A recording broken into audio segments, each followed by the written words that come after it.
Okay, naglilitsyon siya ni Sito. Nasubukan na rin yung di-battery rotisserie. Di-battery lang to guys. Kaya ro to ng... Okay, pula-pula na guys. After 30 minutes or 35 minutes, pula-pula na. Ayan na siya, after 1 hour. Lalay lang. Anong oras kaya to? Isang oras pa. Alright. After 1 hour and 30 minutes, ayan na siya, pula-pula na. Okay na.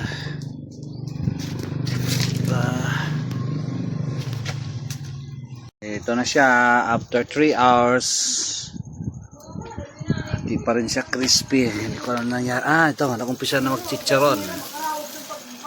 Ito, chicharon na. Konti na lang, more than 3 hours. Pero okay pa rin yung rotisserie ko. Di battery. Umiikot pa rin siya. Ito guys, pinapababa namin. Para bumaba na siya. Lalapit sa apoy. Okay na siya. After 4 hours, ayan na itsura na yung chicharon. Hindi na siya lechon belly. Mali ata ang diskarte. High heat eh. Tingnan natin kung marasa. Yan mamaya. Yan oh. Nagputukan na oh. Chicharon. Nasunog. Napabayaan eh. Parang maliit yan. Hindi yan. Hindi ba yan? Hindi katulad kaya ang karap ng laki. Okay. Tanggalin natin yung lock. Wow! Ang sarap. Ayan na. Ala.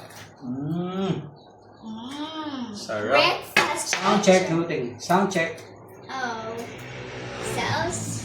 Sound check. Sige. Welcome to my vlog. Sunog daw ang lechon. Masarap po rin yan. Let's eat now.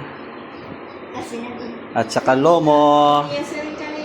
At saka ano to day? Carabao.